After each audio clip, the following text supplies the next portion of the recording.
Welcome, नमस्कार, स्वागतम, आदाब। आप सभी जानते हैं दोस्तों, श्री कल्याण महाविद्यालय के पुरातन छात्र जिन्होंने अपनी मेहनत से, अपनी लगन से और अपनी कर्तव्य निष्ठा से लगातार आगे बढ़े। आज हमारे बीच हैं एक ऐसी शख्सियत मनोज कुमावत, जो कि सरकारी सेवा में होते हुए समाज के लिए बहुत से ऐसे उत्कृष्ट कार्य करके आज पूरे शहर का और देश का नाम रोशन कर रहे हैं। मनोज जी, नमस्कार। नमस्कार नमस्कार भाई साहब। और बताइए, क्या हाल चाल है आपके? बस बढ़िया है। अच्छा चल रहा है जीवन। आपके दर्शन हो गए और भी बढ़िया हो गया। मनोज जी, जीवन की आपाधापी में इंसान चलता है, कुछ कदम चलने के बाद फिर मुश्किलों का सामना उसे करना पड़ता है। आपके जीवन में कभी कोई ऐसे दौर आए हैं? देखिए, कोई भी व्यक्ति, कोई भी इंसान जो है परेशानियों से, मुसीबतों से इतर नहीं रहा हुआ है। कहीं न कहीं किसी न किसी रूप में परेशानी आती रही है। हम भी उस संघर्ष से, ग्रामीण परिवेश से निकले हुए, सामान्य से परिवार से निकले हुए हैं और आई हैं, समस्याएँ भी आई हैं, जूझे भी हैं, काम के लिए भी जूझे हैं, प्रयास भी किया है। और अच्छा, जब आप श्री कल्याण महाविद्यालय में थे, तो उन दिनों मंच की जब बात चलती थी, गाने की बात चलती थी, तो एक तीव्रता आप में रहती थी, उतावलापन आप में रहता था कि नहीं, ये गाना मैं गाऊंगा और मैडम ये गाना तो मैं ही गाऊंगा। तो इस तरह की एक जिद थी। क्या आगे जाके वो तरक्की में बाधक पड़ी या आपके जीवन को ठहराव आने से रोका उसको? देखिए साहब, जब कॉलेज में पदार्पण हुआ था उससे पहले मैं कक्षा 4 में था, जब मेरे पहली बार मेरे माइक जो हाथ में आया था, उस समय मेरे शिक्षक रहे थे, उन्होंने मुझे मोटिवेट किया। तब से लेकर अनवरत अभी माइक हाथ में ही है। एक शिक्षक होने के नाते सही, संगीत में रुचि थी उसके नाते ही सही। कॉलेज में जब आया तो आप जैसे महारथी कॉलेज में थे, नेकी भाई साहब थे, तो आप लोगों को देखकर मोटिवेट मिला और उसी मेरी जो अंदर छुपी हुई जो आर्ट थी, वो उसको बाहर लाने का प्रयास किया। और संगीत का वातावरण जो था घर से ही था, मेरे ननिहाल पक्ष से ही मामा जी खूब संगीत में रुचि रखते थे, गाने गाया करते थे और वहीं से ही मुझे वो भी मोटिवेट रहा, कहीं ना कहीं अनकॉन्शियस माइंड में मेरे दिमाग में था। कॉलेज में आया तब माहौल मिला, और माहौल मिला तो मैं भी आगे बढ़ता गया और कोशिशें जारी रहती गई। 10वीं बार 12वीं में आपका विद्यार्थी जीवन कैसा रहा? मार्क्स वगैरह कितने आते थे? औसतन था, मैं कोई ऐसा नहीं था कि बहुत सुपर इंटेलिजेंट था, पर एवरेज एवरेज स्टूडेंट रहा हूँ मैं, कोई बहुत इंटेलिजेंट नहीं था। कॉलेज के समय जैसे आपके दोस्त आपके जो साथ थे, वो देखते थे आप गाते थे, गुनगुनाते थे, कुमार शानू, उदित नारायण, सोनू निगम के गीतों को आप बहुत अच्छे से गाते थे। तो उन लोगों का मानना ये था कि मनोज है जो पता नहीं पथ भ्रष्ट हो रहा है। एक तो उसके बाद में आपने सरकारी नौकरी हासिल की। तो ये इसके बीच की जो कहानी है, कैसे आप में कॉन्फिडेंस आया, मंच पे आने के बाद आपके मन में क्या क्या विचार आने लगे, वो आप अपने साथियों को बताएं। बिल्कुल, मैं बताना चाहूँगा समझो भाई साहब कि जब कॉलेज में पदार्पण हुआ था उस समय फ्यूचर को लेकर इतना वो नहीं हुआ करता था कि ठीक है कॉलेज में आ गए, कॉलेज अपने हिसाब से, रनिंग हिसाब से चला करता था। ना कोई टारगेट हुआ करता था कि अपन भविष्य में जाके ये करेंगे वो करेंगे, और ना कोई मोटिवेटर हुआ करता था। देखिए आप सबको पता है उन चीज़ों का। तो उस समय जो कार्यक्रम भी करते थे और कॉलेज के फंक्शन भी अटेंड करते थे। सूर्य संगम कार्यक्रम हुआ था सीकर में, उसमें मैं सीकर जिले की तरफ प्रतिनिधित्व मैंने जयपुर में किया था। और सूर्य संगम कार्यक्रम में कला वहाँ पे अपने सोनू निगम जी, कैलाश खेर भी आए थे जी। और वहाँ मुझे मंच, वहाँ से मैं और मोटिवेट हुआ। और सीकर में कई नाटक मंचन भी हुआ था, उसमें भी मैंने पार्टिसिपेट किया। बिल्कुल। और अंधेरी नगरी चौपट राजा नाम से कार्यक्रम हुआ था, निक्की भाई साहब भी उसमें थे। तो और आप लोग थे ही वहाँ पे, तो काफ़ी अच्छा रहा वो। लेकिन जैसे ही कॉलेज से पास आउट हुए तो ऐसा लगा कि अरे अब कुछ करना है, क्या करें। रोजी रोटी होती है, पेट पालने के लिए सब चीज़ें करनी होती है, वो जायज़ है। कॉलेजिंग लाइफ अलग होती है और उसके बाद जो जीवन शुरू होता है वो अलग जीवन होता है। नहीं, जैसे कॉलेज के समय था तो आपका जीवन बड़ा चंचल था। जैसे शाहरुख खान की वो एक मूवी आई थी कि वो तो है अलबेला। कुछ इस तरह के आपके हालात थे और जहाँ भी जाते थे हम दोस्त आपको घेर लेते थे। हम वो तो उसके बाद में आपने स्टडी में सामंजस्य बिठाया हाँ, और ये जो फाइट ये किया, अच्छा तो सवाल वो रहा, कहानी आप ये बताएं। सवाल रहा। उस समय क्या था कि बस वो बॉलीवुड वाला वो जो फितूर होता है वो दिमाग में छाया हुआ था। और बस ये सिंगिंग करनी है, डांसिंग करनी है। और उस समय डांसिंग जो मुकाबला डांस, तो उस समय काफ़ी फेमस हुआ था मेरा उस समय भी। तो उसमें भी मैंने पार्टिसिपेट किया था, अच्छा रहा था मेरा। अब उसके बाद क्या हुआ, जैसे ही कॉलेज से पास आउट हुए तो ऐसा लगा कि परिवार की स्थितियाँ थी, सामान्य सामान्य परिवार से था। जी। अब कुछ कमा के भी करना है, कुछ सेल्फ डिपेंड भी होना है। तो फिर मेरा जो सर्किल था उस कॉलेज सर्किल तो वो तो था, उसके बाद एक दो लोग मेरे से जुड़े जो मुझे इस ओर पुश कर रहे थे, वो एजुकेशन डिपार्टमेंट की तरफ आगे बढ़ रहे थे। तब से मैंने सबसे शुरुआती तौर पे मैंने प्राइवेट सेक्टर में काम करना शुरू किया था एजुकेशन में। तब मेरा जो खुद की इच्छा थी, पैशन था, उसमें जुड़ता गया। और फिर करते करते फिर मैंने मेरी जो डिग्री हासिल कर ली, बीएड वगैरह की डिग्री हासिल कर ली, फिर मैं इसी काम में लगा और इस काम में लगने के बाद मैं इसी में लग गया। सबसे बड़ी बात बहुत थी, अच्छी बात। जब मैं कॉलेज लाइफ में था तो मेरा पूरा फोकस उधर ही था, कल्चर एक्टिविटी में, उसी में था। और जब मैं एजुकेशन डिपार्टमेंट की तरफ रुक किया तो मैं तब से लेकर जब तक मैं लगा नहीं तब तक मेरा रुख उधर ही था, बिल्कुल कट गया था इधर से। अच्छा, राजस्थान सरकार ने बहुत बड़ी जवाबदारी जिम्मेदारी आपको दे रखी है, तो उसमें आपका भी नैतिक दायित्व बनता बिल्कुल है। बनता है, बिल्कुल तो बनता है। ऐसे में आप क्या सोचते हैं वर्तमान के समाज को लेकर, जो छोटे छोटे मासूम से बच्चे हैं उनमें अपराध की भावना आ जाती है, कभी कभी वो हीन भावना से ग्रसित हो जाते हैं, एक अध्यापक होने के नाते क्या सोचते हैं आप? सर ये बहुत ही आपने मेरे ऐसे समझो कि दिल का ही प्रश्न आपने पूछ लिया। एक शिक्षक होने के नाते मैं सोचता हूँ सर, वर्तमान संदर्भ में जो एजुकेशन के अंदर जो कार्य हो रहे हैं, जैसे अपने सीकर जिला राजस्थान नहीं बल्कि अपने भारतवर्ष के अंदर काफ़ी एजुकेशन के मामले में अग्रणी रहा है और नाम आ रहा है। पिछले अभी से डॉक्टर का एग्ज़ाम आपने देखा होगा, उसमें काफ़ी रहे थे। और लेकिन सर कहीं ना कहीं मैं ये पाता हूँ कि एजुकेशन डिपार्टमेंट में बौद्धिक स्तर पे काम खूब हो रहा है, लेकिन किसी व्यक्तित्व के संपूर्ण विकास के लिए उसको उसमें 4 प्रकार की मैं मानता हूँ कि चीज़ें होनी आवश्यक होती है। उसका होलिस्टिक डेवलपमेंट जिसको बोलते हैं, संपूर्ण विकास जिसको व्यक्तित्व विकास बोलते हैं। जैसे 4H बोलता हूँ मैं सर उनको। 4H में आता है पहला हेड। हेड का मतलब होता है बौद्धिक विकास, कि आप बौद्धिक रूप से समृद्ध हो, आप जो भी ज्ञान प्राप्त कर रहे हैं उसमें आपकी क्षमताएं और वो पोटेंशियल सीकर में है और वो कर रहे हैं, उसमें काम में अग्रणी है। लेकिन हम देखते हैं कि फिर भी बच्चे 99% ला के बढ़िया सिलेक्शन पाकर भी सुसाइड के कमिट कर लेते हैं। तो कहीं ना कहीं उसमें एक चीज़ हम मिस कर रहे हैं। वो चीज़ आई थिंक दूसरी जो ऑप्शन बताऊंगा, दूसरा एच जिसकी बात करूंगा वो होता है हर्ट।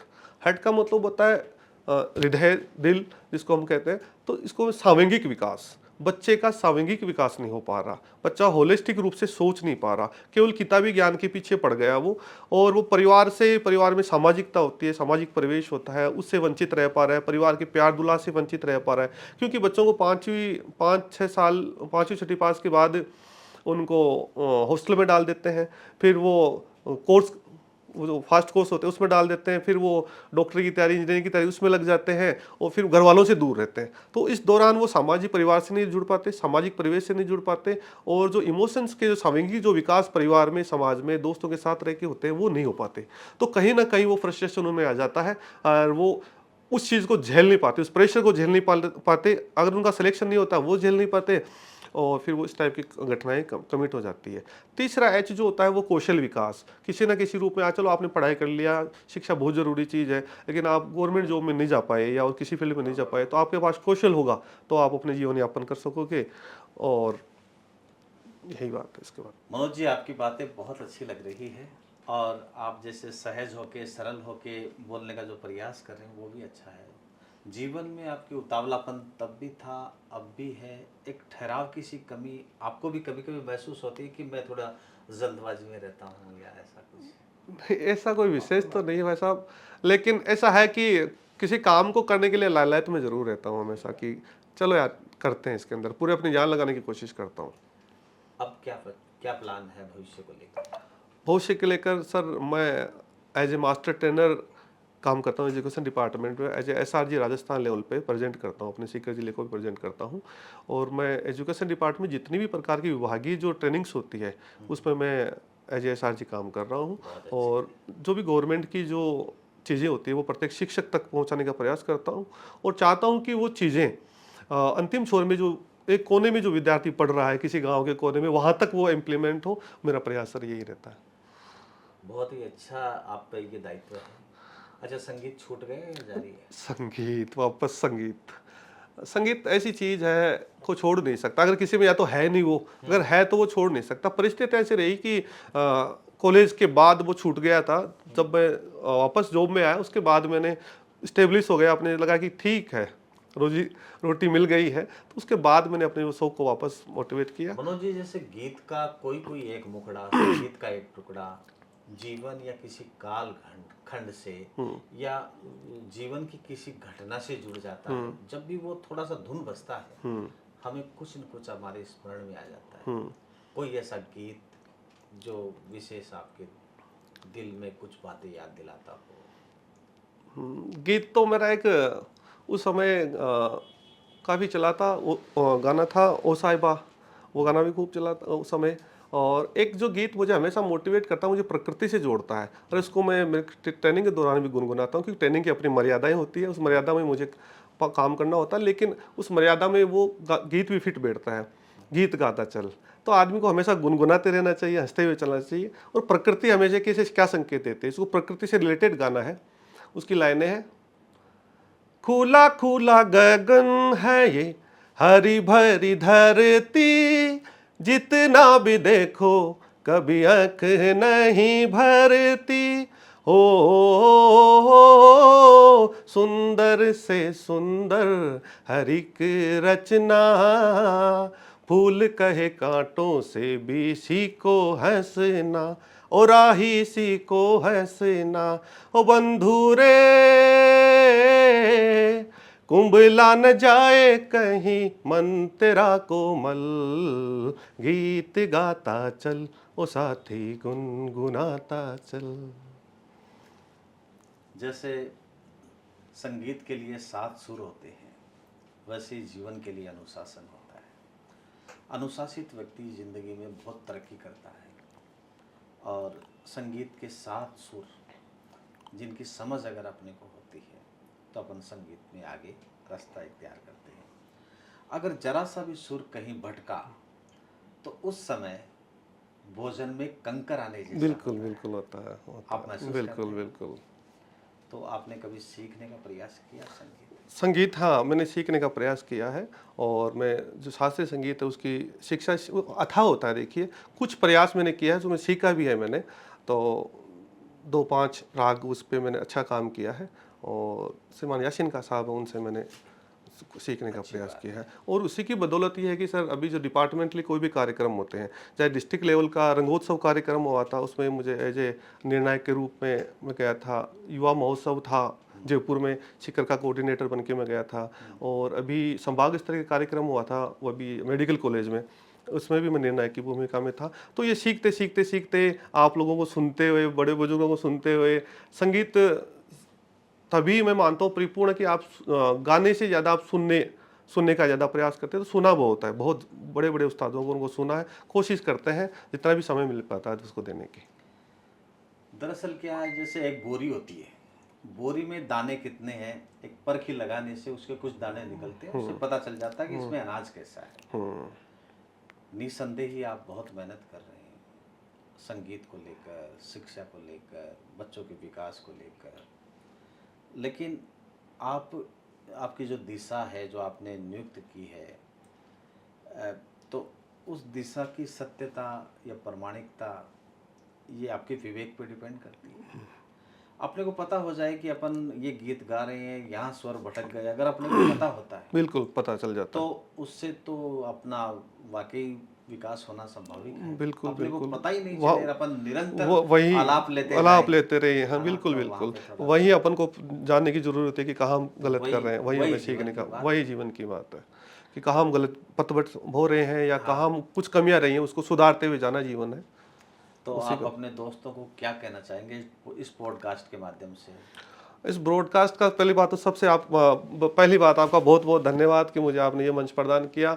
और मैं इसके माध्यम से मेरे दर्शक तो क्या कहूँगा, मेरे सभी भाई लोग हैं जो देखते रहे, जो मुझसे बड़े हैं, मेरे से छोटे हैं, या मेरे समकालीन जो रहे हुए हैं, कॉलेज में निकले हुए हैं, तो उनको सभी को मेरा प्रणाम, नमस्कार, और आपका बहुत बहुत धन्यवाद। और ये जो मंच है, शिखर की जो प्रतिभाएं हैं, उनको निखारने का काम कर रहा है, उनको मंच प्रदान कर रहा है, और कहीं ना कहीं जो दबी हुई कसक थी उनको निकाल कर बाहर लाने का प्रयास कर रहा हूँ। मैं चाह रहा हूँ, सोचता हूँ कि ये बहुत ही शानदार कार्यक्रम है, और ईश्वर इस कार्यक्रम को और गति दे, आप राष्ट्रीय स्तर पर इस कार्यक्रम को लेके जाए, हमारे कलाकारों को लेके जाए, यही मेरी इच्छा रहेगी। बहुत बहुत बहुत बहुत शुक्रिया धन्यवाद। मनोज जी, बहुत बहुत आपने धन्यवाद। समय दिया, बहुत अच्छा बहुत लगा। बहुत धन्यवाद। तो दोस्तों ये श्री कल्याण महाविद्यालय के पुरातन छात्र हैं और मनोज कुमावत आप वर्तमान में अध्यापक हैं।